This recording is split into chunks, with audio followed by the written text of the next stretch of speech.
بسم اللہ الرحمن الرحیم. السلام علیکم. Welcome to my channel Urdu story centre. نئے آنے والوں سے گزارش ہے کہ چینل کو سبسکرائب کر دیجیے. پیش خدمت ہے اردو ناول قلندر ذات کا اگلا حصہ. سندھو، بانیتا، جسپال اور رونیت چاروں آمنے سامنے بیٹھے ہوئے تھے. وہ موجودہ حالات کے بارے میں ایک ایک بات کر چکے تھے. تبھی سندھو نے پوچھا، یہ تو طے ہے کہ اب سبھی ہماری جان کے در پہ ہیں.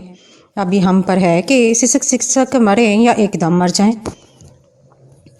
یہ تمہیں کیا ہو گیا ہے سندھو؟ ایک دم سے حوصلہ چھوڑ گئے. یار اگر ہم مریں گے بھی تو کم از کم بہت سو کو لے کے مریں گے. جسپال نے ہنستے ہوئے کہا. سنو میری بات سنو. بانیتا نے ہاتھ کے اشارے سے انہیں متوجہ کرتے ہوئے کہا. پھر لمحہ بھر کو رک کر بولی، مجھے یہ پوری طرح احساس ہے کہ ہمارے ساتھ کیا ہونے والا ہے. رات ہی سے میرے دماغ میں یہی سوال تھا کہ اب ہمیں کیا کرنا ہے. یہ جان لو کہ ہم نے بھیڑوں کے چھتے میں ہاتھ نہیں ڈالا، بلکہ ہم سانپوں کی بستی میں ہیں. کوئی بھی اور کہیں سے بھی سانپ ڈنگ مار سکتا ہے.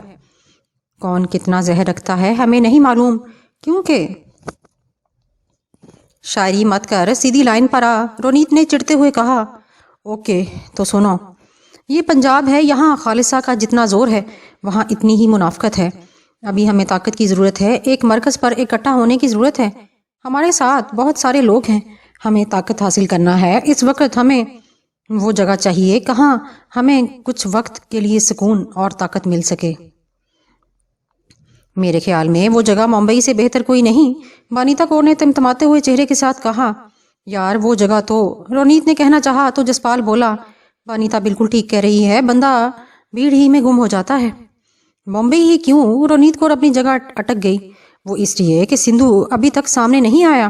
یہ جزیرے سے جمال کے ساتھ بھاگا، اس کے ساتھ گم ہوا تو تب سے گم ہے. ان کے خیال میں یہ انہی کے ساتھ ہو سکتا ہے، لیکن اسے یہ ثابت کرنا ہوگا کہ ممبئی پہنچنے کے بعد یہ ان سے بچھڑ گیا تھا. یہ اپنا بزنس وہاں سیٹ کرے جیسا کہ چندی گڑھ میں کرتا تھا، اور جو اب یہ چندی گڑھ میں نہیں کر سکتا. یہ تم لوگ جانتے ہو. وہ لوگ جو سامنے نہیں ہیں سندھو کے ساتھ وہاں جڑ جائیں گے. یہ دنوں اور ہفتوں میں اپنے آپ کو مضبوط کرے گا اور ہم باقی 3 بچتے ہیں. ہم چھپ سکتے ہیں اور آزاد حالت میں بہت کچھ کر سکتے ہیں. ڈن ہو گیا، رونیت کور نے سر ہلاتے ہوئے کہا. اب سب سے بڑا مسئلہ یہاں سے نکلنا ہوگا. اپنے سارے لوگوں سے کہو ایک ایک کر کے یہاں سے نکل پڑیں اور ممبئی پہنچیں. سندھو تم نکلو اور ان سے پہلے ممبئی پہنچو. تمہیں وہاں ایک ڈاکٹر سے ملنا ہے. تم وہاں اس وقت سے ایڈمٹ ہو جب تم جزیرے سے ممبئی آئے. تمہیں وہاں ایک ہمدرد انسان چھوڑ گیا تھا. تم ایک سڑک پر زندگی اور موت کی کشمکش میں اسے ملے تھے اور وہی تمہارا علاج کروا رہا ہے. وہی ساری کاغذی کارروائی ہو چکی ہے. وہاں تمہیں ہسپتال ہی میں رہنا ہے. وہ ہمدرد انسان تمہیں بزنس کروائے گا. بانیتا تمہارے ہاتھ دکھانا، جسپال نے شوخی سے کہا. تو اس نے حیرت سے ہاتھ بڑھاتے ہوئے پوچھا، وہ کیوں؟ دیکھوں تو صحیح تمہارے ہاتھ کتنے لمبے ہیں. اس پر سبھی زیر لب مسکرا دیے. ماحول میں جو تناؤ تھا وہ ایک دم سے ختم ہو گیا. بانیتا کور کا چہرہ ایک دم سے سرخ ہوا، جیسے کچھ کہنا چاہتی ہو. پھر سر جھٹک کر بولی، سندھو تم نکلو، ہماری ملاقات اب ممبئی ہی میں ہوگی. یہ کہہ کر اس نے ڈاکٹر اور اس کے ہسپتال کا نام بتایا. سندھو اٹھا اور اندر کی طرف چل دیا تو وہ بولی، رونیت اب ہمیں بھی نکلنا ہے. کچھ دیر بعد وہ تینوں ایک سیاہ کار میں سب فارم ہاؤس سے نکلتے چلے گئے. ان کے حلیے کافی حد تک بدلے ہوئے تھے. تینوں نے شلوار قمیض پہنی ہوئی تھی. پہلی نگاہ میں انہیں کوئی پہچان نہیں سکتا تھا. انہوں نے جالندھر سے لدھیانہ تک کا سفر بہت احتیاط سے کیا. بڑی شاہراہ سے ہٹ کر چھوٹی سڑکوں سے نکل کر ہی لدھیانہ اسٹیشن پہنچے تھے. ایک طویل سفر ان کے سامنے تھا. انہوں نے اپنی کار وہیں چھوڑی اور ممبئی جانے کے لیے اسٹیشن پر آ گئے. وہیں سے انہوں نے ٹرین پکڑی. جسپال کے سامنے وہ دونوں بیٹھی ہوئی تھیں. وہ تینوں، ڈرائیور نے مجھے سوہنی کے گھر کے سامنے اتارا تو مجھے اتار کر اس نے ڈگی کھولی.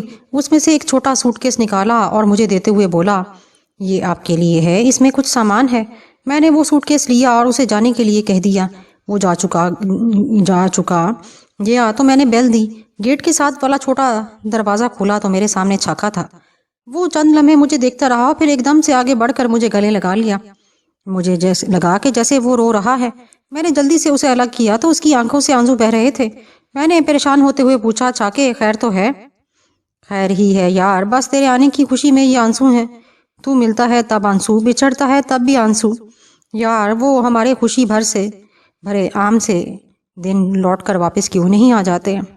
اس نے انتہائی جذباتی لہجے میں کہا. تو میں نے سکون کا ایک لمبا سانس لیا اور کہا، جن لوگوں کے لیے کوئی اعلیٰ مقصد چن لیا جاتا ہے نا، سکون ان کے لیے موت بن جاتی ہے۔ یہ تو کیا کہہ رہا ہے؟ اس نے حیرت سے پوچھا۔ تو نہیں سمجھے گا، چل اندر چلے، اماں آئی ہے؟ میں نے آگے بڑھتے ہوئے پوچھا۔ ہاں، انہیں میں ہی لے کر آیا ہوں، لیکن سوہنی نہیں آئی۔ اس نے کہا تھا کہ میں خود بات کر لوں گی، چھاکے نے کہا اور میرے ساتھ قدم بڑھا دیے۔ ڈرائنگ روم میں اماں صوفے پر بیٹھی ہوئی تھی۔ انہوں نے سفید براق لباس پہنا ہوا تھا اور ہاتھ میں سیاہ تسبیح تھی۔ مجھے دیکھتے ہی اٹھیں اور مجھے سینے سے لگایا۔ نہ جانے کتنی دیر تک میں ممتا کو محسوس کرتا رہا۔ اماں نے مجھے خود سے الگ کیا اور میرا ماتھا چومنے کے بعد بولی، میرے رب کا شکر ہے کہ اس نے مجھے تیری صورت دکھائی، آ بیٹھ میرے پاس۔ وہ صوفے پر بیٹھتے ہوئے بولی۔ چھاکا اندر کی طرف چلا گیا اور میں نے اپنا سر اماں کی گود میں رکھتے ہوئے قالین پر بیٹھ گیا۔ وہ میرے بالوں میں انگلیاں پھیرتے ہوئے بولی، کیسا ہے تو؟ اماں، وہ بچے کیسے ہوتے ہیں جو اپنی ماں سے بچھڑ جاتے ہیں؟ ماں سے بچھڑنا فطرت کی منشا تو ہے، لیکن بچھڑنے کے بعد وہ کہاں جاتا ہے؟ مجھے لگتا ہے میں ٹھیک مقام تک جا پہنچا ہوں، میں نے سکون سے کہا۔ تو ٹھیک کہہ رہا ہے۔ چند دن پہلے میں نے ایک خواب دیکھا تھا میرے بچے۔ میں نے دیکھا تو ایک پہاڑ کی چوٹی پر کھڑا ہے، تیرے ارد گرد سبزہ ہی سبزہ ہے، لیکن تیرے سامنے جو وادی ہے اس پر چیلیں، کوے اور نہ جانے کون کون سی فضائی مخلوق موجود ہے، اور زمینی جانور، کتے، بھیڑیے، چیتے، شیر، نہ جانے کون کون سے درندے اس وادی پر حملہ آور ہیں۔ سب کی رالیں ٹپک رہی ہیں اور تجھے حکم ملتا ہے کہ تو ان سب کو بھگائے۔ تو کبھی آگے دیکھتا ہے، کبھی پیچھے، اور ابھی تذبذب میں کھڑا ہے، اور پھر مجھے ملتا ہے کہ میں تمہیں اجازت دوں۔ یہ کہہ کر وہ چند لمحوں کے لیے خاموش ہوئیں، پھر بولیں، میں تب سے دعا مانگ رہی تھی کہ تو میرے پاس آ جائے اور تو آ گیا۔ اماں، تیرا خواب سچا ہے، میں نے اماں کے چہرے پر دیکھتے ہوئے کہا۔ سن، میری طرف سے تمہیں ہر طرح کی اجازت ہے۔ اب میری گود سے نکل اور اپنے سچے مقصد کی جانب بڑھ۔ اپنے وطن کی سرحدوں پر ڈٹ جانے والے بھی تو ماؤں کے بیٹے ہوتے ہیں۔ مائیں اپنے بیٹے وطن پر قربان کریں تو یہ وطن بھی نہ رہے۔ میں سمجھتی ہوں کہ اللہ پاک ان ماؤں کو چنتا ہے جن کے بیٹے اس عظیم مقصد کے لیے چنے جاتے ہیں۔ وہ تو وردی میں ہوتے ہیں اور بغیر وردی میں خاموشی سے شہادت پا کر امر ہو جاتے۔ رب کی مرضی کیا ہے اسے ہی قبول کر۔ اماں نے انتہائی خوشگوار لہجے میں کہا تو میں نے اماں کے چہرے پر دیکھا، وہاں سکون تھا۔ اماں نے میرا سر اپنی گود سے اٹھایا اور بولی، چل اب کچھ کھا پی لے۔ اماں، سوہنی کیوں نہیں آئی؟ میں نے دھیمے سے پوچھا تو وہ بولی، میں تو تھی ان پڑھ، جیسے سمجھ میں آیا زندگی گزارتی رہی، انتقام کی آگ میں سلگتی رہی۔ وہ پڑھی لکھی لڑکی ہے، سمجھو، وہ اگر چراغ کی طرح خود جل رہی ہے نا تو اس نے کئی دوسرے چراغ بھی روشن کر دیے ہیں۔ اماں نے کہا تو میں سمجھ گیا، وجود اور روح کے درمیان جان موجود ہوتی ہے تبھی زندگی چلتی ہے۔ اب روح کون ہے یا وجود کون، میں اس بارے کچھ نہیں کہہ سکتا۔ میں اٹھا اور صوفے پر بیٹھ گیا۔ سپہر تک باتیں چلتی رہیں، نور نگر کے بارے میں، ہر ایک کے بارے میں، تانی، سارا اور اس کے بیٹے کے بارے میں، وہاں کی سیکیورٹی کے بارے میں۔ چھاکے نے بتایا تو میں مطمئن ہو گیا۔ میں نے اپنے بارے بتایا۔ سپہر کے بعد اماں نور نگر جانے کو تیار ہو گئیں تو میں نے حیرت سے پوچھا، اماں اتنی جلدی کیوں؟ بیٹا، وہاں میری ضرورت ہے، میری مامتا سے تجھے پیغام دینا ضروری تھا، میں نے تجھے رب کے حوالے کیا ہے، اب وہی تیرا رکھوالا ہے۔ یہ کہہ کر انہوں نے میرا ماتھا چوما اور جانے کے لیے بڑھ گئیں۔ میں پورچ تک ان کے ساتھ گیا اور کار میں بیٹھی اور چل دیں۔ ایک بار تو میرا دل عجیب سا ہوا، پھر مجھے اطمینان سا آتا چلا گیا۔ میں واپس آ کر ڈرائنگ روم میں بیٹھا ہی تھا کہ گیت کی کال آ گئی، تم کدھر ہو؟ میں لاہور میں ہوں، میں نے جواب دیا۔ یہاں بات بہت آگے تک بڑھ گئی ہے، سیٹ نیلا اور اس کے پس پردہ باس ایک طرف ہیں اور اس کے مخالفین ایک طرف کھل کر سامنے آ گئے ہیں۔ اس نے پرجوش لہجے میں کہا، مطلب وہی کچھ جو تم لوگ چاہ رہے تھے؟ میں نے خوش ہوتے ہوئے پوچھا۔ اس سے بھی آگے تمام تر ڈیٹا حکومتی اداروں اور سیٹ نیلا کے مخالفین کو دے دیں ہیں، اب بس چھاپے ہی پڑنے ہیں۔ لیکن اس سے ایک بہت ہی اہم بات سامنے آئی ہے، اس نے سنجیدہ ہوتے ہوئے بتایا۔ وہ کیا؟ میں نے دلچسپی سے پوچھا۔ سیٹ نیلا کا جو باس پس پردہ ہے وہ اس وقت دبئی میں ہے، اس کا صرف یہی بزنس نہیں، وہ اسلحہ اور منشیات کے دھندے میں بھی ملوث ہے۔ کراچی کے کچھ علاقے اس نے اپنی سلطنت بنائے ہوئے ہیں، لیکن جو بات ہمیں معلوم ہوئی ہے وہ یہ کہ چند غیر ملکی ایجنسیوں کے لوگ موجود ہیں جنہیں یہ یہاں کے مقامی لوگوں کے ذریعے تحفظ دے رہا ہے۔ اس نے بتایا، ظاہر ہے وہ لوگ جرائم پیشہ لوگ ہیں۔ خیر یہ بتاؤ یہ بات کہاں سے اور کیسے معلوم ہوئی؟ میں نے پوچھا تو وہ تیزی سے بولی، فہیم کے جدید آلات بہت کارآمد ہیں، وہ اس باس کی اور مخالفین کی باتیں مسلسل سن رہا ہے۔ مخالفین نے یہ دھمکی دی ہے کہ اگر وہ باس کوئی نقصان کرے گا تو پھر اس کے لوگ بھی غیر ملکی ایجنٹوں کو اٹھا لیں گے۔ یہ معلوم ہوا کہ وہ ایجنٹ کون ہیں اور وہ کیا کارروائی کر رہے ہیں؟ میں نے پوچھا۔ نہیں، ابھی یہ پتہ نہیں چلا، گیت نے بتایا تو پھر تم لوگوں نے کسی ایجنٹ کو اٹھایا ہے ابھی تک؟ میں نے تیزی سے پوچھا۔ تمہیں ہی بتانا تھا، ہمارا تو ارادہ ہے، اس نے سوالیہ انداز میں کہا۔ ہاں دیکھو تو صحیح وہ کون لوگ ہیں؟ میں نے کہا۔ ابھی فہیم اور مہوش لاہور پہنچ رہے ہیں، باقی باتیں وہ بتائیں گے، اس نے کہا، پھر الوداعی کلمات کے ساتھ فون بند کر دیا۔ 1 گھنٹے کے بعد وہ پہنچ گئے۔ انہیں وہی ڈرائیور چھوڑ کے گیا تھا جو مجھے یہاں لایا تھا۔ وہ آتے ہی ایک کمرے میں گھس گئے۔ بظاہر وہ ایک ایسے لڑکے کا کمرہ تھا جسے کمپیوٹر کا جنون ہوتا ہے۔ اس دوران فہیم نے مجھے سمجھا دیا کہ کراچی میں ہونے والی کارروائی میں ہم یہاں بیٹھ کر بھی آڈیو اور ویڈیو آلات کے ساتھ شریک ہو سکتے ہیں۔ جب تک دارا چائے بنا کر لایا، انہوں نے اس کمرے کو کنٹرول روم کی صورت دے دی۔ ہم وہیں چائے پیتے ہوئے باقی لوگوں کے رابطے میں آ گئے۔ سامنے اسکرین پر زور دیا تو ادھر زویا، گیت، سلمان، جنید اور اکبر الہی دکھائی دے رہے تھے۔ تبھی اکبر نے کہا، صورتحال بڑی خطرناک ہو گئی ہے۔ سیٹ نیلا کو اپنا کام ختم ہوتا ہوا دکھائی دے رہا ہے۔ اس کی اپنے مخالفین کو دھمکیاں بڑھ گئی ہیں۔ یہ دھمکیاں ہی دیں گے یا کچھ کریں گے بھی؟ میں نے پوچھا۔ اصل میں ایک تیسری قوت بھی ان میں آ گئی ہے جو دونوں کے معاملات حل کروانے کی کوشش میں ہے۔ ہم نے فیصلہ کیا ہے کہ خود ہی ان میں جنگ کروا دیں، اور وہ تیسری قوت ہم خود ہی ہیں، اکبر علی نے سنجیدگی سے کہا۔ تو پھر دیر کس بات کی ہے؟ بس یہی کہ پہلا وار کس طرف کیا جائے۔ ایک طرف ایک ایجنٹ ہماری نگاہ میں آ گیا ہے تو دوسری طرف شاہ فیصل کالونی میں ایک اڈا جہاں سے اسلحے کی ڈیلیوری ہو رہی ہے۔ ایجنٹ اٹھاؤ، میں نے کہا تو وہ اٹھتا ہوا بولا، ڈن ہو گیا۔ زویا، سلمان، جنید بھی اس کے ساتھ ہونے لگی تھی جسے اغوا کرنے کے لیے وہ جا رہے تھے۔ اس کمپیوٹر میں ایسا سافٹ ویئر تھا جس سے کال کرنے والا اپنا نمبر دینے کی بجائے کوئی بھی نمبر دے سکتا تھا۔ کال سننے والے کو اپنے سیل فون سکرین پر ہی وہ نمبر دکھائی دے گا جو کال کرنے والا دینا چاہتا تھا، اس لیے یہی سمجھا جانا تھا کہ کال اسی سیل فون سے آئی ہے۔ وہ آنکھیں بند کر کے اس پر اعتماد کر سکتا تھا۔ میں دبئی میں موجود باس والا نمبر دے کر کال کر رہی ہوں، اور سے سننا سب بات کیا ہوتی ہے۔ سب خاموش ہو گئے۔ بیل جانے لگی۔ چند لمحے بعد دوسری طرف سے ہیلو کہا گیا۔ گیت نے کسی تمہید کے بغیر انتہائی سنسنی خیز انداز سے انگریزی میں کہا، سنو، تمہاری جان کا خطرہ ہے، کوئی لمحہ ضائع کیے بغیر فوراً نکلو۔ مگر کہاں؟ مجھے کون مارنا چاہتا ہے اور تم کون ہو؟ دوسری طرف سے جواب آیا، وقت ضائع کرنا ہے تو ٹھیک، میری بات سننی ہے تو سن لو۔ گیت کا لہجہ تحکمانہ تھا۔ اوکے، باہر نکلو، میں نے تمہاری سیکورٹی کے لیے کچھ بندے بھیجے ہیں۔ یہاں سے ایسے نکلنا کہ کسی کو پتہ نہ چلے، کیونکہ پتہ چلا ہے کہ تمہاری سیکورٹی سے کچھ بندے دشمن کے ساتھ ہیں۔ صرف ان تک پہنچ جاؤ، باقی وہ سنبھال لیں گی، گیت نے سمجھاتے ہوئے کہا، لیکن اس کا لہجہ وہ حکم دینے والا ہی تھا۔ کیا تم میری باس سے بات کرا سکتی ہو؟ اس نے بھی بے اعتماد ہوتے ہوئے کہا، وہ بزی ہیں، انتظار کرو، اتنی دیر میں اگر تم مر گئے اور تو تمہارے اوپر والوں کو جواب دے دیا جائے گا، گیت نے کہا اور فون بند کر دیا۔ اسے پوری امید تھی کہ وہ کال بیک کرے گا۔ فہیم نے اس کا نمبر ہیک کر لیا تھا۔ اس نے جیسے ہی کال ملائی وہ سیدھی گیت کے سیل فون پر گئی۔ بولو، اب کیا ہے؟ سمجھ میں نہیں آئی میری کوئی بات؟ وہ یوں ترش لہجے میں بولی جیسے ابھی کھا جائے گی۔ نہیں نہیں، میرا مطلب تم نے یہی بتایا ہی نہیں کہ مجھے کن کے ساتھ جانا ہوگا۔ نہیں، تمہیں اعتماد نہیں، اس لیے تم اپنی مرضی کرو، یہاں تک کہ دشمن تمہاری کھوپڑی میں سوراخ کر دیں گے، کیونکہ وہ اس وقت تمہارے ارد گرد ہیں، صرف حکم کا انتظار کر رہے ہیں۔ تم کسے ایجنٹ ہو؟ شہر میں ہونے والی اتنی بڑی واردات کے بارے میں نہیں جانتے؟ ان کا اگلا قدم ہمارے دوست مارنا ہے۔ اس وقت ایمرجنسی ہے اور تمہیں سمجھ نہیں آ رہی؟ گیٹ لاسٹ اور یہیں بیٹھ کر مرو۔ نہیں نہیں، مجھے بتاؤ مجھے کیا کرنا ہے، اس نے تیزی سے کہا۔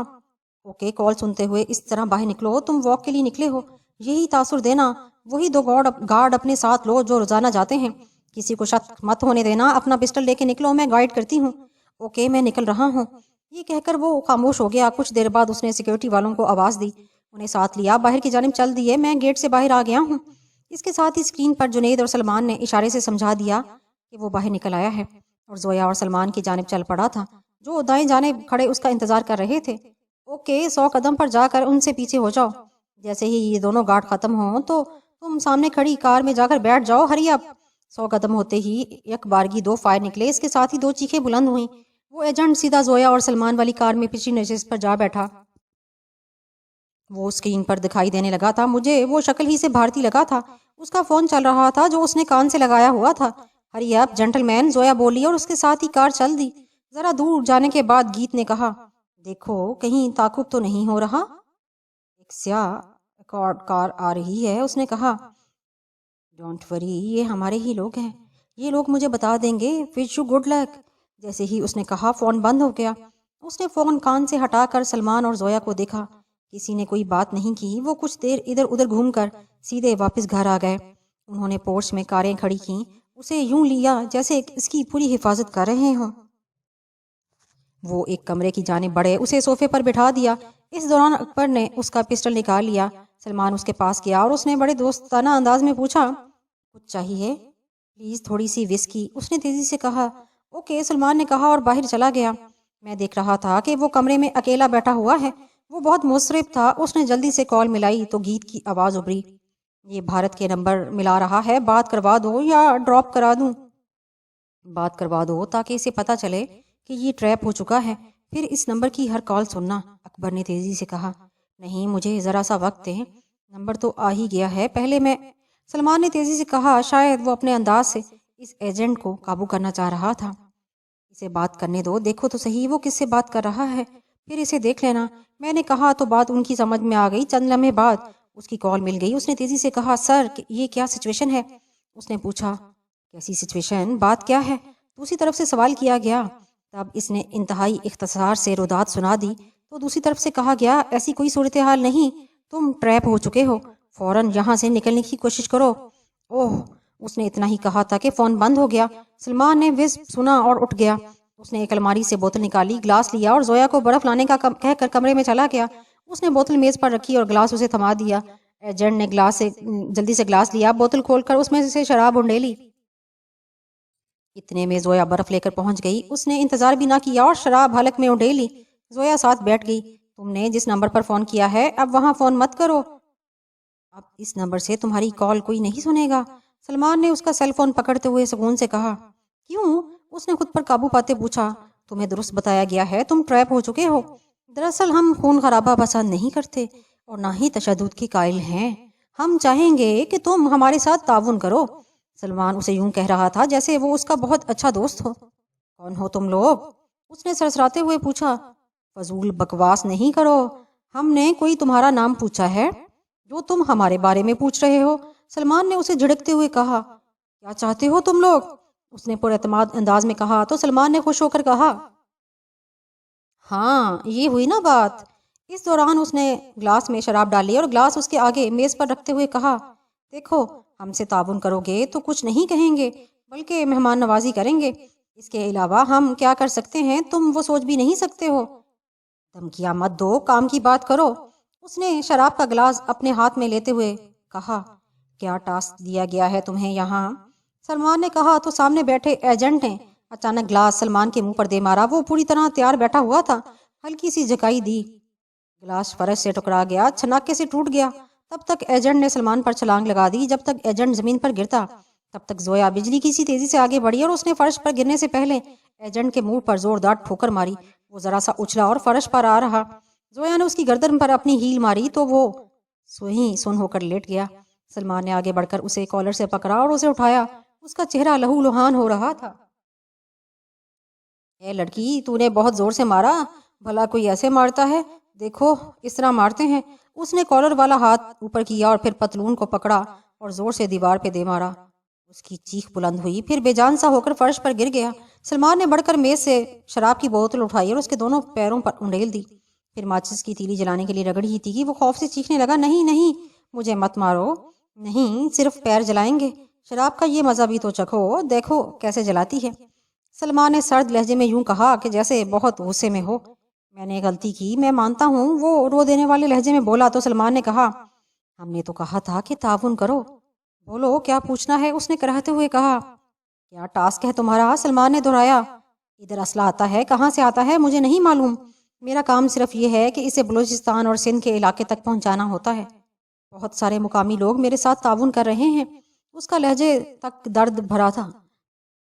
سلمان چند لمحے خاموشی سے اس کی طرف دیکھتا رہا، پھر دھیمے سے پوچھا، یہ کیسے ہوتا ہے؟ نوٹ، سب کچھ نوٹ کرتا ہے، یہاں ہر بندہ بکاؤ ہے، بس ریٹ اس کے مطابق لگانا پڑتا ہے۔ وہ کرہتے ہوئے جوش پہ یوں بولا جیسے وہ گالی دے رہا ہو۔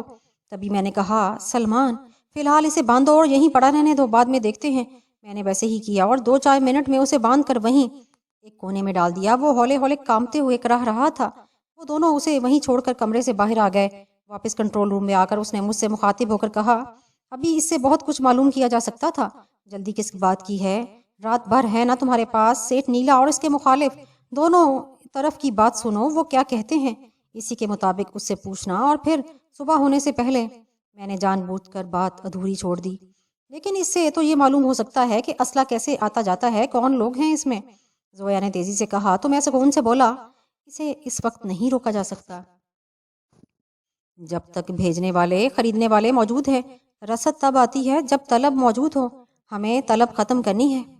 اوکے، اس نے یوں کہا جیسے میری بات سمجھ گئی ہو۔ اسی لمحے مجھے احساس ہوا کہ انہیں ابھی بہت کچھ سمجھانے کی ضرورت ہے۔ تم لوگ کھانا بانا کھاؤ، پھر صبح تک کوئی آؤٹ پٹ نکلنا چاہیے، میں نے ہنستے ہوئے کہا تو وہ بھی ہنس دیے۔ ہم وہاں سے اٹھ کر باہر ڈرائنگ روم میں آ گئے جہاں دارے نے کھانا لگا دیا تھا۔ ہم کھانا کھا چکے تو مہوش اور فہیم اس کمرے میں چلے گئے۔ میں ہوا خوری کے لیے چھت پر آ گیا۔ مجھے سونی بہت شدت سے یاد آ رہی تھی۔ اس گھر میں اس کا ہونا محسوس ہو رہا تھا۔ مجھے یوں لگ رہا تھا جیسے وہ ابھی کسی کونے سے نکلے گی اور میرے سامنے آ کر کھڑی ہوگی۔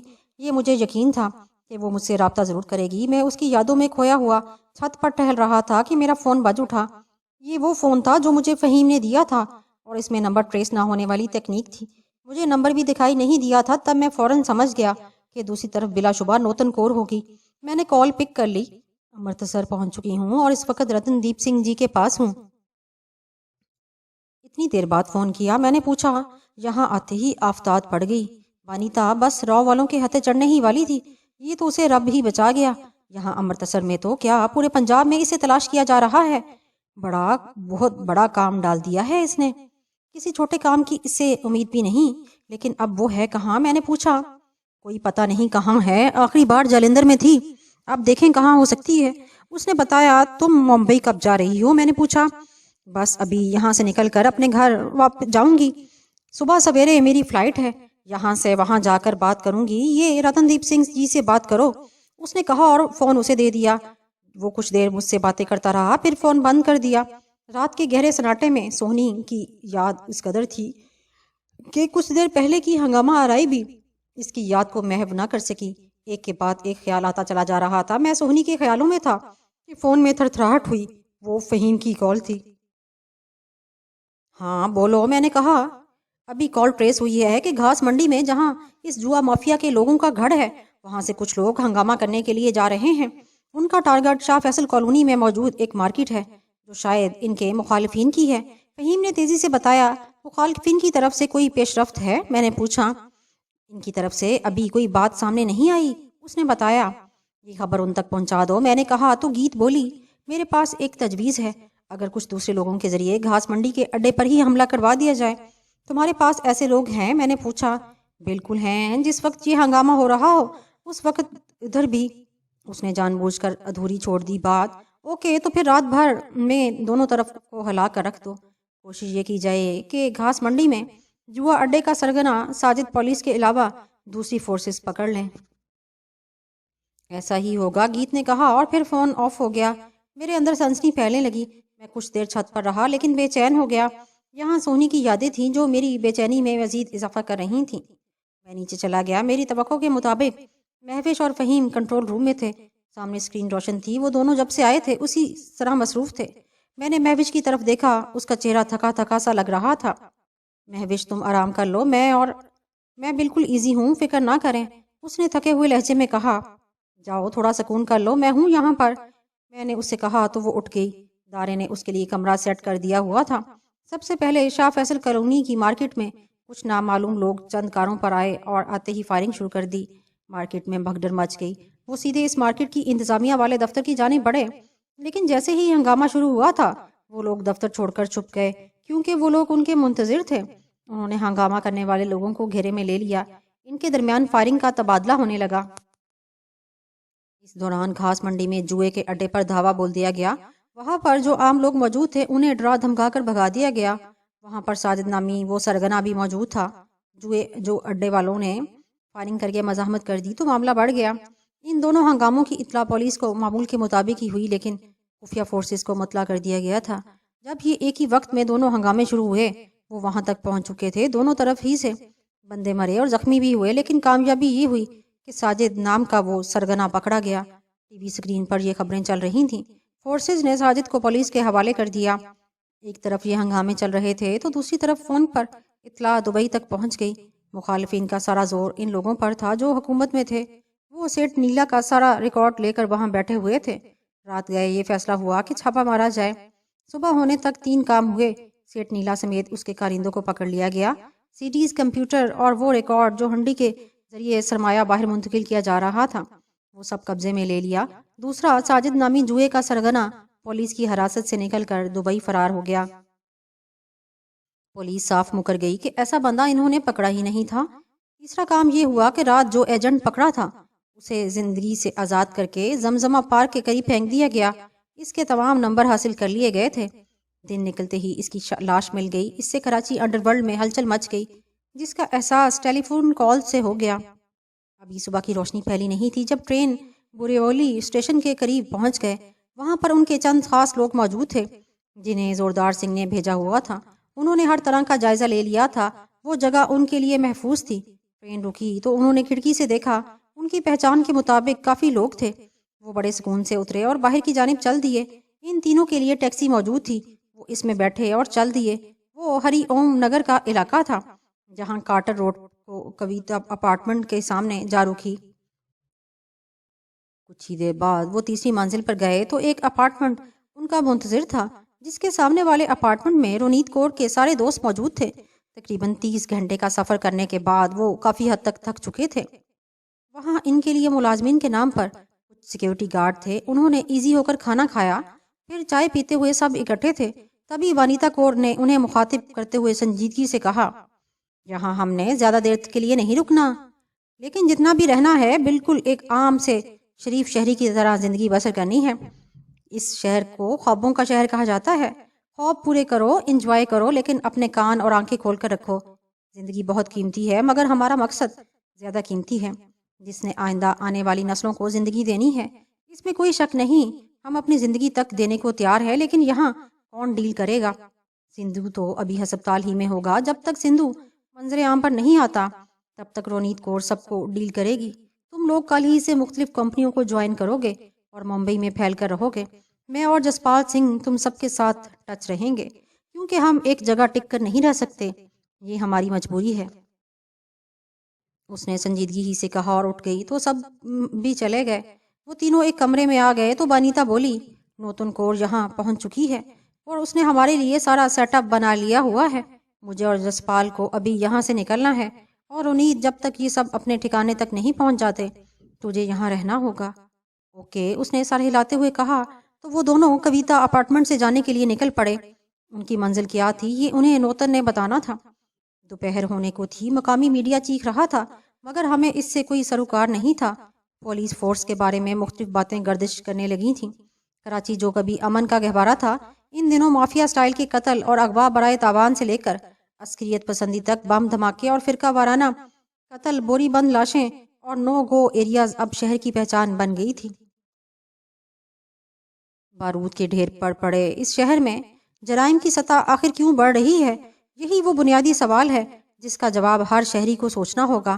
کراچی اور ممبئی میں جہاں کئی معاملات میں تضاد ہے، وہاں مماثلت بھی ہے۔ کہیں جرائم کے معاملے میں ان شہروں کی مماثلت تو نہیں؟ کئی سارے سوال تھے جو میرے ذہن میں آتے چلے جا رہے تھے، مگر سب کا جواب ایک ہی تھا۔ کسی بھی بیماری کی علامت کو ختم کرنے کے لیے اس کی بنیادی وجہ کو تلاش کر کے ہی اس کا علاج کیا جاتا ہے۔ ہم سب کو معلوم ہے کہ بیماری کیا ہے، صرف علاج سے گھبرا رہے ہیں۔ جرائم کو ختم کرنے کے لیے جرائم کی دنیا میں اترنا بہت ضروری تھا۔ میں انہی سوچوں میں گم تھا کہ اچانک ایک خیال میرے ذہن میں سرایت کر گیا۔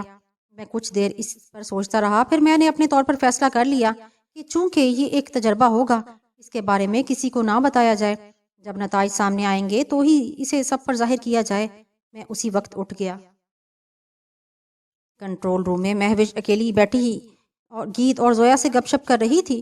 ان کے درمیان کوئی نیا سافٹ ویئر زیر بحث تھا۔ میں نے خوشگوار لہجے میں کہا، سوری، میں نے ڈسٹرب تو نہیں کیا؟ کہتے ہیں کہ جس مرد کی شامت آئی ہو وہ خواتین میں جا بیٹھتا ہے۔ اگر شوق ہے شامت کا تو وہ پورا کر دیتے ہیں۔ گیت نے کہکا لگاتے ہوئے کہا، نہیں، مجھے کوئی شوق نہیں۔ میں نے کہا، لیکن ساتھ ہی سنجیدگی سے پوچھا، زویا، یہ جو ہم نے کراچی میں سارا منظر بنا دیا ہے، کیا اس کا کوئی فائدہ ہے؟ سوائے اس کے کوئی فائدہ نہیں کہ دبئی یا کسی دوسرے ملک میں بیٹھے ہوئے مداریوں کو اپنے ہونے کا احساس دلایا جائے، گیت نے جواب دیا، اور ان کی صحت پر کوئی اثر نہیں ہونے والا، سوائے چند دن کام رک جانے کے وہ اپنے نئے گھوڑے بنا لیں گے۔ کیا وہ مداری قسم کے لوگ تم لوگوں نے ٹریس کر لیے ہیں؟ میں نے پوچھا۔ نمبروں کی حد تک اور لوکیشن کے بارے میں ہمیں 100% معلومات ہیں، اور دبئی میں موجود اس بندے کرامت جنیجو کے بارے میں پوری معلومات ہیں، جو یہاں جوا، مافیا اور اسلحہ اور دوسرے کئی جرائم میں ملوث ہے، زویا نے بتایا۔ تو میں نے پوچھا، اس کے کام کا طریقہ کار بھی کافی حد تک کہ یہ ضروری ہے؟ اس نے پوچھا،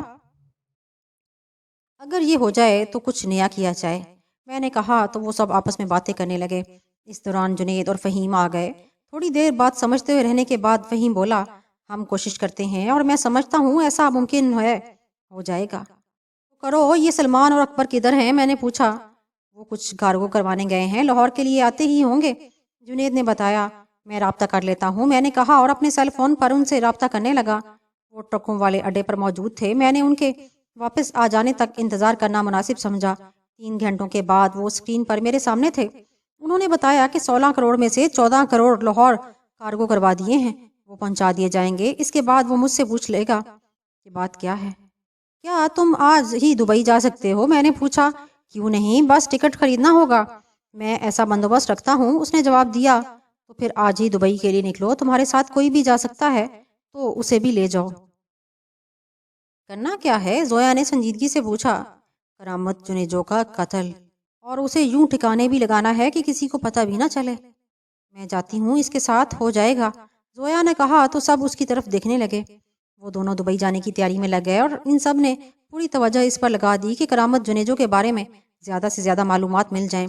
2 گھنٹوں کے بعد یہ معلوم ہوا کہ کرامت جنیجو دبئی کے جنوب میں واقع ایک صحرائی علاقے الفتح میں جا رہا ہے، جہاں شاید کوئی فنکشن تھا۔ میں فنکشن کے بارے میں جانتی ہوں، یہ بہت اچھا ہوا کہ وہ ہمیں وہاں مل جائے گا، میرے خیال میں اس سے اچھا وقت کبھی نہیں مل پائے گا، زویا نے انتہائی پرجوش ہوتے ہوئے کہا۔ شام ہونے تک سلمان اور زویا دبئی پہنچ گئے۔ اس دوران وہ دونوں ہمارے رابطے میں تھے، ان کی آواز ہی نہیں تصویر بھی ہمیں دکھائی دے رہی تھی۔ اس وقت ان دونوں کے ساتھ بڑا جذباتی تعلق محسوس ہو رہا تھا۔ سلمان کے دبئی میں کچھ غیر پاکستانی دوست تھے، ان میں 2 لڑکیاں اور 2 لڑکے تھے۔ وہ ایک اعلیٰ ریسٹوران میں کھانا کھا چکے تھے جب کرامت جنیجو باہر دبئی سے نکل کر اس صحرائی علاقے کی جانب چل پڑا۔ اس کے ساتھ کتنا لاؤ لشکر تھا یا نہیں تھا، اس بارے میں کوئی معلومات نہیں تھی۔ وہ ابھی اس علاقے کی جانب چل نکلے، انہوں نے پتہ کر لیا تھا کہ وہ کہاں جا رہا ہے۔ یہ وہاں کی ثقافتی روایت ہے کہ بیچ صحرا میں رات کے وقت رقص اور مے کشی سے لطف اندوز ہوا جائے۔ وقت اور حالات کے مطابق اس میں تبدیلیاں آتی چلی گئیں، لوگ بدلے تو انداز بھی بدل گئے۔ وہ گاؤں بیچ صحرا میں تھا، جس سے 2 کلومیٹر آگے وہ میلہ نما تقریب تھی۔ دور کناریں لگی ہوئی تھیں، جس کے درمیان میں یہ روشنی اتنی تھی کہ آسمان کی طرف اٹھتی ہوئی محسوس ہو رہی تھی۔ وہیں پر سیکیورٹی کا پہلا حصار تھا۔ ان کی اچھی طرح سے جامع تلاشی لی گئی اور آگے جانے دیا گیا۔ کناتوں سے کوئی 100 قدم پہلے پھر سکیننگ کی گئی تو وہ اندر داخل ہو سکے۔ غیر ملکی اور لڑکیوں کا ساتھ ہونے کے باعث ان سے کوئی پوچھ تاچھ نہیں ہوئی تھی۔ اندر کا سما ہی کچھ عجیب تھا۔ عربی موسیقی کی دھن گونج رہی تھی۔ عین درمیان میں سرخ قالین بچھے ہوئے تھے، جن پر ایک نیم برہنہ رقاصہ تھرک رہی تھی۔ اس کا نیلے رنگ کا لباس چمک رہا تھا۔ ایک طرف بے شمار برانڈ کی شراب کی بوتلیں سجی ہوئی تھیں، جہاں سے لوگ پی رہے تھے۔ ایک طرف مختلف انواع و اقسام میں بنے گوشت کے کھانے تھے۔ لوگ ٹولیوں میں بیٹھے ہوئے یہ منظر دیکھ رہے تھے۔ کچھ پہلو میں لڑکیوں کو بٹھائے اپنی مستی میں گم تھے۔ وہاں پر ہر طرح کی مستی کا پورا سامان میسر تھا۔ سلمان اور زویا کو وہاں کرامت جنیجو کی تلاش تھی۔ وہ ابھی ایک قالین پر جا بیٹھے۔ ایک کمی ہے یہاں، مطلب ان کی مستیاں ایک خاص حد تک ہی جا سکتی ہیں، اس سے آگے تو بس تشنا کامی ہے۔ سلمان کے ایک دوست نے ہنستے ہوئے تبصرہ کیا تو دوسرا دوست ہنستے ہوئے بولا، جس تشنا کامی کی تم بات کر رہے ہو اس کا راستہ یہیں کہیں سے نکلتا ہے، جہاں سے کچھ فاصلے پر خیمے لگائے گئے ہیں، کیونکہ یہ اس فنکشن کا حصہ ہے۔ جو جسے میسر ہوگا وہی اپنے لیے مخصوص خیمے میں جا کر اپنی موج مستی کرے گا۔ یعنی پورے اہتمام ہیں؟ ایک لڑکی نے کہا، مگر ہمارے پاس زیادہ وقت نہیں، ہم کسی وقت بھی ہمیں چیک کیا جا سکتا ہے۔ ایک دوست نے کہا، لیکن یہ اس وقت ہوگا جب میزبان یہاں آئے گا، اور وہ سب سے ملے گا۔ دوسرے نے بتایا، مصیبت یہ ہے کہ وہ بندہ بھی تو تلاش کرنا ہے۔ سلمان نے کہا تو گیت کی آواز گونجی، سلمان حلیہ ذہن نشین کرو، گھول بھاری چہرہ، سندھی انداز کی خشخشی داڑھی کے ساتھ بھاری مونچھیں، کنجی آنکھیں، ناک پتلا اور ذرا سا خمیدہ، موٹی گردن اور دائیں گال پر زخم کا ہلکا سا نشان۔ یہ تصویر اس کی بزنس کمپنی کی سائٹ پر لگی ہوئی ہے۔ وہ رہا۔ ایک دم سے اپنی آواز پر قابو پاتے ہوئے زویا نے پرجوش لہجے میں کہا۔ سلمان بولا، اب اسے میں نہیں، تم ٹھہرو، میں دیکھتی ہوں۔ یہ کہتے ہوئے زویا اٹھ گئی، تبھی سلمان اور اس کے ساتھی الرٹ ہو گئے۔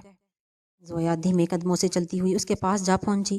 وہ اس وقت جام ہاتھ میں لیے پوری توجہ سے رقاصہ کے رقص میں کھویا ہوا تھا۔ وہ اس کے قریب جا بیٹھی اور حتی الامکان اپنے لہجے کو خوفناک بناتے ہوئے بولی، ہیلو سر کرامت، کیسے ہیں آپ؟ اس نے زویا کو عجیب سی اجنبیت کے ساتھ دیکھا، پھر اکتائے ہوئے لہجے میں بولا، میں نے تمہیں پہچانا نہیں۔ میں کب کہتی ہوں کہ آپ مجھے پہچانیں؟ ماضی کو یاد رکھنا بھی نہیں چاہیے۔ میں تو ایک نئی ڈیل کے ساتھ یہاں آپ کے پاس آئی ہوں۔ زویا نے ایک لہجے کو باروب بناتے ہوئے کہا، میں سمجھا نہیں، کیا کہنا چاہ رہی ہو؟ اس نے پوچھا۔ جب بات ہوگی تو ہی سمجھ میں آئے گی، یہاں اس ماحول میں نہیں ہو سکتی۔ میں کراچی کی تازہ ترین صورتحال کے بارے بات کرنے آئی ہوں۔ اس نے کہا تو کرامت نے چونک کر اس کی طرف دیکھتے ہوئے پوچھا، یہ کیا کہہ رہی ہو تم؟ وہی جو میں اپنے باس کی طرف سے آپ کے لیے پیغام لے کر آئی ہوں۔ سیٹھ نیلا سمیت ساری ڈیل ہو جائے گی، باقی آپ کی مرضی۔ زویا نے کہا تو اس نے چونک کر دیکھا اور اٹھ گئی۔ تب وہ جام رکھ کر اضطراری انداز میں اٹھ کھڑا ہوا۔ تم کون ہو اور یہ باتیں؟ ارے آپ تو بچوں والی باتیں کر رہے ہیں، حالانکہ میں کرامت جنیجو سے بات کر رہی ہوں۔ زویا کا لہجہ اکتایا ہوا تھا۔ چل بات کرتے ہیں۔ اس نے ایک طرف آنے کا اشارہ کیا تو زویا جان بوجھ کر باہر کی جانب جانے لگی۔ وہ دونوں خاموشی میں آگے بڑھتے گئے۔ کناتوں سے باہر آ جانے پر اس نے پوچھا، اب بتا کیا کہتی ہو؟ آپ کے مخالفین یہ فیصلہ کر چکے ہیں کہ کراچی پر قابو پا لیں۔ گھاس منڈی سے لے کر جہاں تک آپ کا سکہ چلتا ہے، یہ ان کی ابتدا ہے۔ ہم دیکھ رہے ہیں، اگر آپ ہمارے ساتھ ڈیل کرو تو انہیں سمندر میں پھینک دیں گے۔ زویا نے انتہائی اعتماد سے کہا۔ ڈیل کون کرے گا؟ اس نے پوچھا۔ میرا باس، اگر آپ ابتدائی باتیں ڈن کر لیں تو۔ زویا نے اسی با اعتماد لہجے میں کہا۔ کہاں بات کرنی ہے؟ اس نے پوچھا۔ جہاں آپ چاہیں، اس نے تیزی سے جواب دیا تو وہ اسے ان خیموں کی جانب لے کر چل دیا۔ پھر اچانک اسے خیال آیا، وہ پلٹا اور اس طرف چل پڑا جہاں ان کی گاڑیاں کھڑی تھیں۔ وہ جیسے ہی ایک جدید 4 وہیل کے پاس آیا، اس کے 2 گارڈ فوراً سامنے آ گئے۔ کرامت نے اشارہ کیا تو انہوں نے دروازہ کھول دیا۔ وہ دونوں اندر جا بیٹھے۔ اس سے پہلے وہ کوئی بات شروع کرتے، سلمان کے ساتھ ایک دوست وہیں پہنچ گئے۔ گارڈ اگرچہ الرٹ تھے، مگر انہیں صرف یہی احساس تھا کہ اندر ان کا باس ایک لڑکی کے ساتھ ہے۔ ان کی پوری توجہ اندر کی طرف ہی تھی۔ جیسے ہی سلمان اس کے سر پر پہنچا، وہ مڑے، تب تک دونوں ان پر آن پڑے۔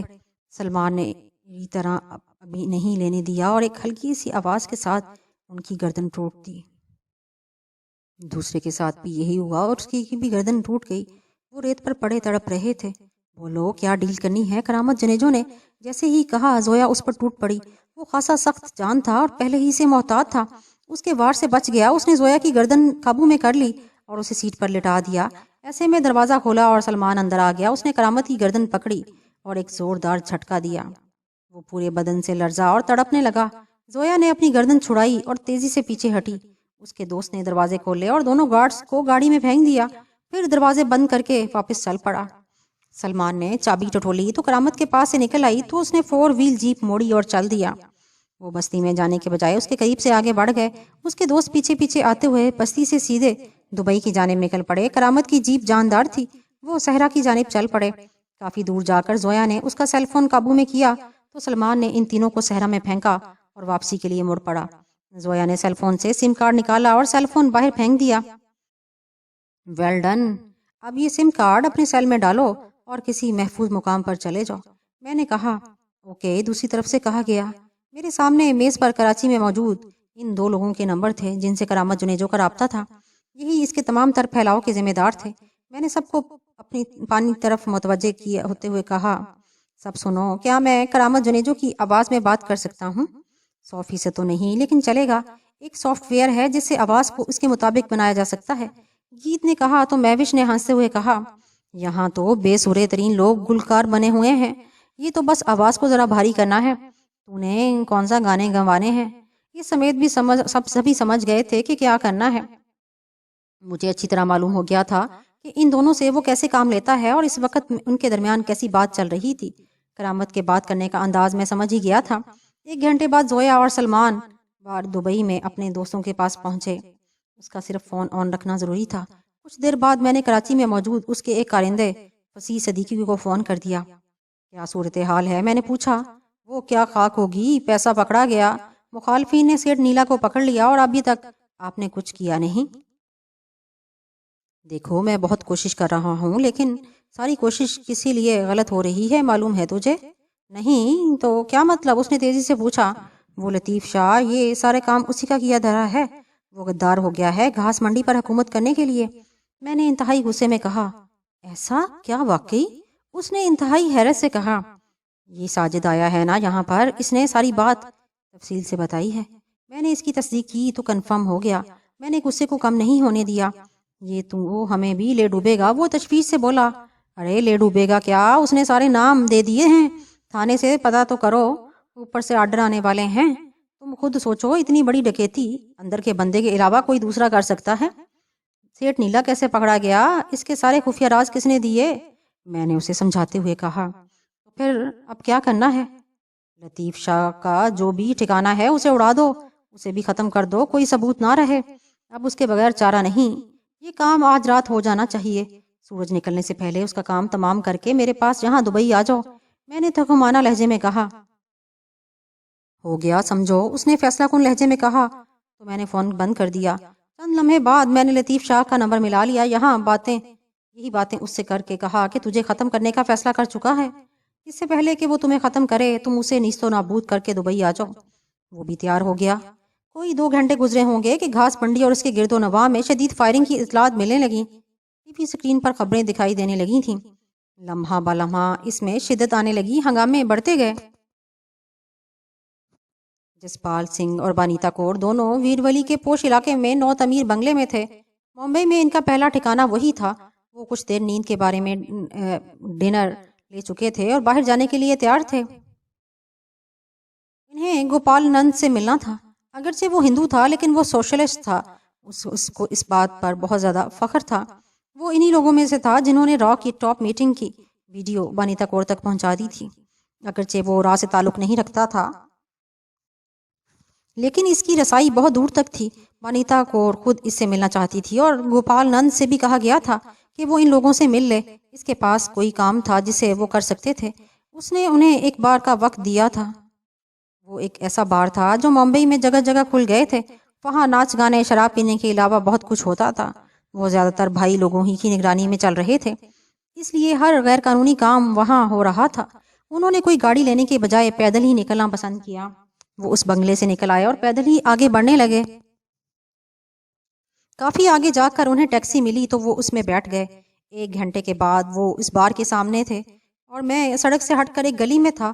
وہاں لوگوں کی رہائش گاہ اور اس طرح کے کلب اور بار کے علاوہ مختلف سٹور، کھانے پینے کی دکانیں تھیں۔ اس طرح وہ ایک جگہ نائٹ فوڈ سٹریٹ کی جیسی تھی۔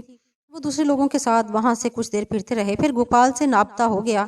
وہ اسی بار کے اندر بیٹھا ان کا انتظار کر رہا تھا۔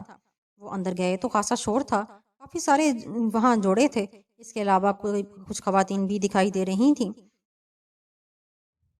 میز پر سامنے آمنے بیٹھتے ہی اس نے کھانا پینا کا پوچھا، پھر کولڈ ڈرنک منگوا لیے۔ جب تک کولڈ ڈرنک آئے انہوں نے اپنے درمیان اجنبیت کو ختم کر لیا۔ بات یہ ہے کہ یہاں کے اور امرتسر کے ماحول میں بڑا فرق ہے۔ میں بھی یہ مانتا ہوں کہ ماحول کا بڑا اثر ہوتا ہے، لیکن ماحول کوئی بھی ہو، اصل چیز حوصلہ ہے جو کر جائے۔ معاف کرنا، میں صرف دھرم کے لیے کام نہیں کرتا بلکہ اپنے نظریے کے لیے کام کرتا ہوں، اور ہر کام کے لیے سرمایہ بھی تو چاہیے نا۔ ہمیں اس سے غرض نہیں کہ تم کیا کرتے ہو اور کیسے کرتے ہو، تمہارے پاس ہمارے لیے کیا آفر ہے؟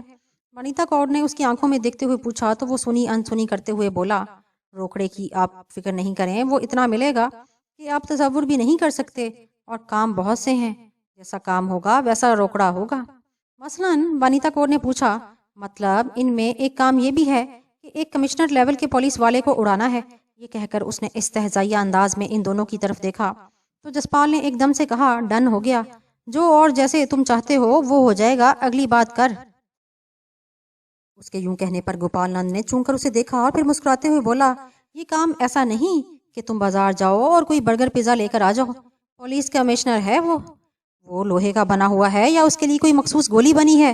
جسپال نے سرد لہجے میں پوچھا۔ تمہارا کیا خیال ہے یہ بندہ ہمیں کام دے گا؟ اس نے بانیتا کور کی طرف دیکھتے ہوئے پوچھا، پھر جسپال کی طرف دیکھنے لگا۔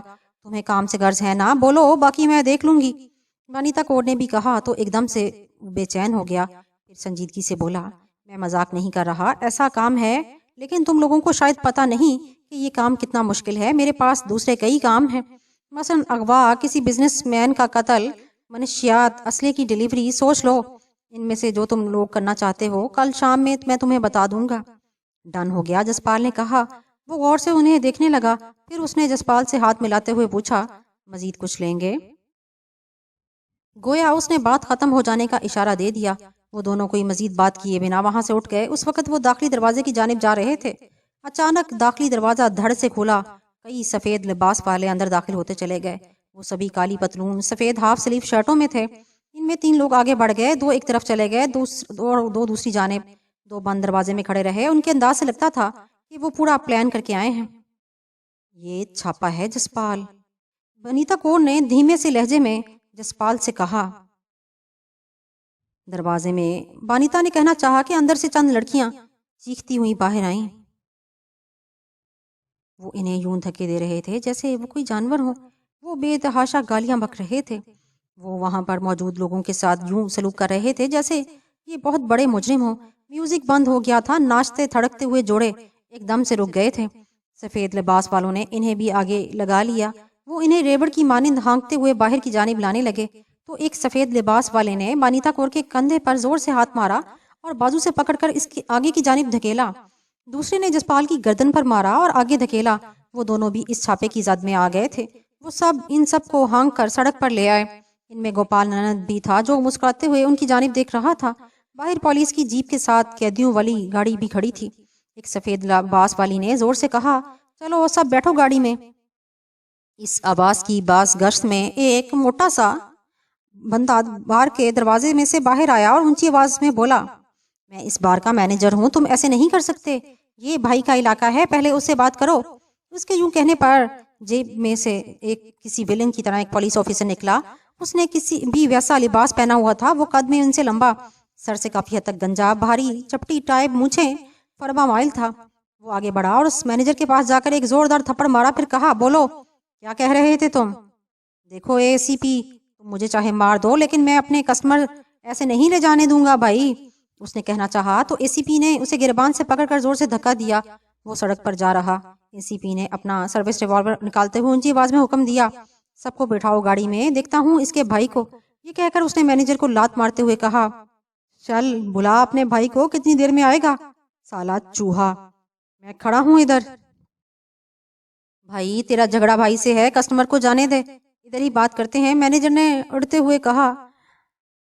اے تیری تو ماں کا، اس نے زوردار گالی کے ساتھ اسے گربان سے پکڑ کر زمین پر دے مارا۔ ارد گرد کھڑے لڑکے تو پریشان تھے لیکن لڑکیاں رو رہی تھیں۔ تبھی ان میں سے ایک لڑکی نے آگے بڑھتے ہوئے اے سی پی سے کہا، میں جرمنی سے آئی ہوں، ہم 6 لوگ ادھر وزٹ کے لیے آئے ہیں، آپ ہمیں ایسے نہیں پکڑ سکتے۔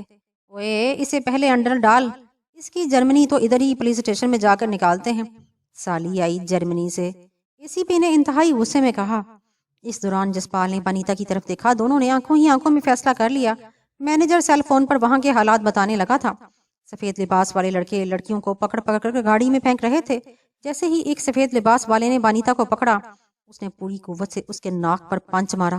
تب تک جسپال نے ہوا ہی میں چھلانگ لگائی اور سیدھا اے سی پی پر جا پڑا۔ اس کا پہلا ٹارگٹ ریوالور کو قابو میں کرنا تھا۔ اے سی پی کے ذہن میں بھی نہیں تھا کہ کوئی اس پر یوں حملہ کر سکتا ہے۔ اس کا ریوالور ہاتھ سے چھوٹ گیا۔